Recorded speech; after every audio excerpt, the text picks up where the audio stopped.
Welcome, what is up? Thank you for tuning back into the Chaos Lair. A couple of weeks ago, well, was it even that long ago? I don't even know.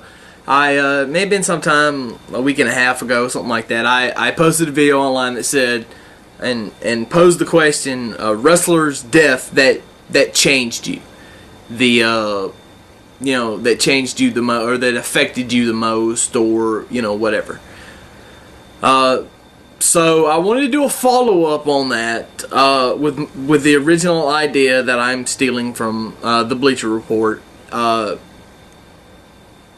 they're listing, where they listed the 5 wrestling deaths that changed the industry the most.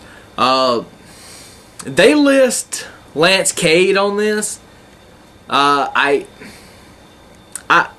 His death didn't really change the industry. It did kind of because of the whole steroid thing, but it was Benoit's that really changed it. So I don't. Lance Cade's death didn't hurt anybody but Linda McMahon in her senatorial race. So I don't classify that as changing the business. The 5 wrestling deaths, I think. And these are all except for one in the last 15 years, and you go back 20 for the 5th one, in no particular order. Okay, well, I'll do an order of death, if you will, with all due respect, and I'm not trying to. This is a sensitive subject, so I'm trying to tread lightly as I go through this. Andre the Giant, who didn't love Andre? Everybody loved Andre. I cried when I was a kid. I was like, Andre died? That sucks, man. I like Andre. He was cool. Can't believe he died. And then, of course, Brian Pillman, who died in 1997. The reason I say it affected the business is because he was an actual main. He was one of the first big main stars that I remember anyway, dying during a main run, a huge, thing. They were going to do a lot between him and Stone Cold, for the next couple of months, incorporated with Bret Hart, and it was just sad to see.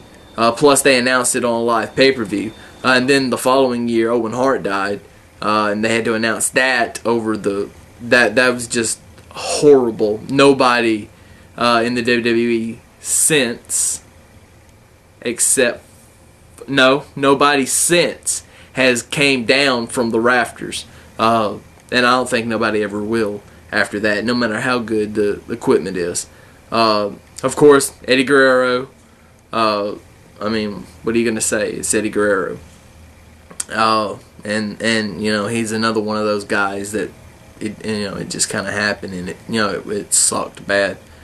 And then Chris Benoit, for all the the reasons that I'm not going to get into. By the way, I am a firm, since I'm on the subject, and I don't want to be dancing on my soapbox here, but I am definitely against the Chris Benoit movie. I think it should be done maybe in 10 or 15 years. I don't think it should be done now. It's still too soon. It's still too raw. And it will, mark my words, if that movie comes out, even if they start filming, it's going to generate so much buzz, it's going to hurt the wrestling industry. The industry that I love more than anything. And I don't want to see that happen again. I don't want to see him hurt the industry for a second time. And almost, that really could have killed the industry. It really could have. But it didn't. It's going to hurt a lot about the industry moving forward and later. But anyway, that's my soapbox, so I'm off that. But if there's anybody, I would list Mr. Perfect as being like a 5A, because that one really affected me. But always give me your thoughts, your comments, and what do you think? Deuces. Chaos is out.